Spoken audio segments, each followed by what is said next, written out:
جب ہم نظم و ضبط کے تعلق سے بات کرتے ہیں تو عربی زبان کے دو الفاظ نظم اور ضبط کا یہ مجموعہ ہے۔ نظم یعنی ترتیب دینا، پرو دینا، اور ضبط یعنی رکاوٹ، یعنی کسی اعلیٰ نصب العین کے حصول کی خاطر اپنے کام کو منظم طریقے سے انجام دینا، اپنی ذاتی خواہشات اور مفادات کو ترک کر کے، اس کو نظم و ضبط کہا جاتا ہے۔ اس کی ایک اور اس کا نام عمدہ ترتیب یا اچھی ترتیب بھی اس کو کہا جاتا ہے۔ آپ نے فرشتوں کے تعلق سے کلام کیا ہے اور بات،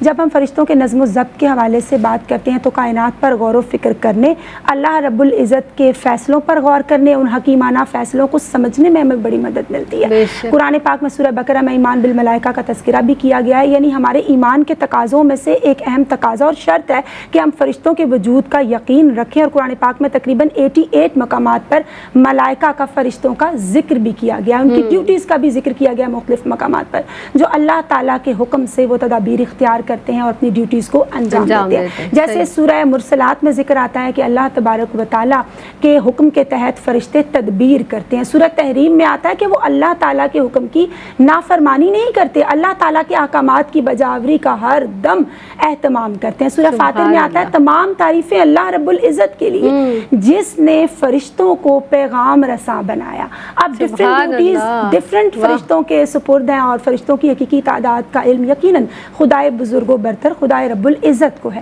بٹ ہم جانتے ہیں کہ جو فیمس فرشتے ہیں یا پاپولر جو ہیں وہ 4 جن کے بارے میں ہم بچپن سے پڑھتے چلے آ رہے ہیں، حضرت جبرائیل علیہ السلام، حضرت میکائیل علیہ السلام، حضرت اسرافیل علیہ السلام، حضرت عزرائیل علیہ السلام۔ حضرت جبرائیل علیہ السلام جن کے ذمہ پیغام رسانی، انبیاء کرام تک وحی لانے کا کام اور ہواؤں پر ان کا کنٹرول ہے، یعنی ان کے ذمہ ہے۔ حضرت میکائیل علیہ السلام کے ذمہ اللہ تعالیٰ کے حکم سے روزی پہنچانا، بارش برسانا، اناج اگانے کا کام ہے۔ حضرت اسرافیل علیہ السلام قیامت کے دن سور پھونکیں گے۔ حضرت اسرائیل علیہ السلام ملک الموت ان کو کہا جاتا ہے، اور وہ اللہ کے حکم سے انسانوں کی روح قبض کرتے ہیں۔ پھر جنت اور جہنم کے جو فرشتے نگران مقرر ہیں ان کا بھی ذکر کیا گیا، اور جنت والے فرشتے کا نام رضوان بتایا گیا ہے۔ اب فرشتوں کے نظم و ضبط کا آپ یہاں سے اندازہ لگائیں کہ بیت المعمور جو آسمان پر فرشتوں کی عبادت گاہ ہے، 70,000 فرشتے اس میں داخل ہوتے ہیں، اور صبح کے وقت، اور 70,000 شام کے وقت، اور ان میں سے قیامت تک پھر کسی کی دوبارہ انٹری نہیں ہوتی، باری نہیں ہوتی۔ تو آپ دیکھیں ان کی تعداد، ان کا ڈسپلن دیکھیں، ان کا نظم و ضبط دیکھیں کہ ہمیں کیسے اللہ تعالیٰ کی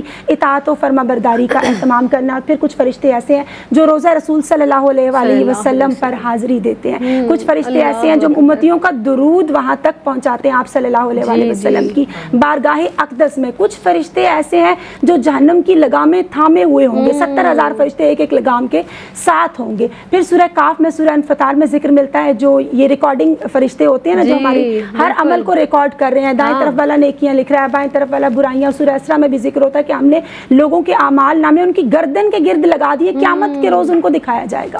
ان کو کرامن کاتبین بھی کہا جاتا ہے، جو قبر میں سوالات ہم سے پوچھیں گے ان کو منکر نکیر کہا جاتا ہے فرشتوں کو۔ پھر آپ دیکھیں تلاوت کلام مجید کے وقت بھی فرشتے موجود ہوتے ہیں، کوئی کسی کی عیادت کو جاتا ہے تو فرشتے اس کے لیے بھی دعا کرتے ہیں، کوئی طالب علم جاتا ہے علم حاصل کرنے کے لیے اس کے لیے بھی، اور خود ہمہ وقت، اور آیت الکرسی جو پڑھتا ہے اس کی بھی حفاظت کر رہے ہیں اللہ تعالیٰ کے حکم سے، اور خود ہمہ وقت اللہ تعالیٰ کی عبادت میں مصروف عمل ہے، کچھ رکوع کی حالت میں، کچھ سجود کی حالت میں، کچھ قیام کی حالت میں، اور جب اٹھائیں گے تو کہیں گے یا رب العزت ہم سے تیری عبادت کا حق ادا نہیں ہوا۔ اور یہاں میں اپنی بات کو مکمل کروں گی کہ ابن العربی اور مولانا روم کہتے ہیں کہ کائنات کا ظاہری نظام ہے، اس کے پیچھے باطنی نظام بھی کار فرما ہے، یعنی فرشتوں کا جو نظام ہے جو اللہ نے ان کو عطا کیا، اس کے نظام کے تحت کائنات چل رہی ہے۔ اور جب ہم غور و فکر کرتے ہیں تو عرفان ذات بھی عطا ہوتا ہے اور عرفان کائنات بھی عطا ہوتا ہے۔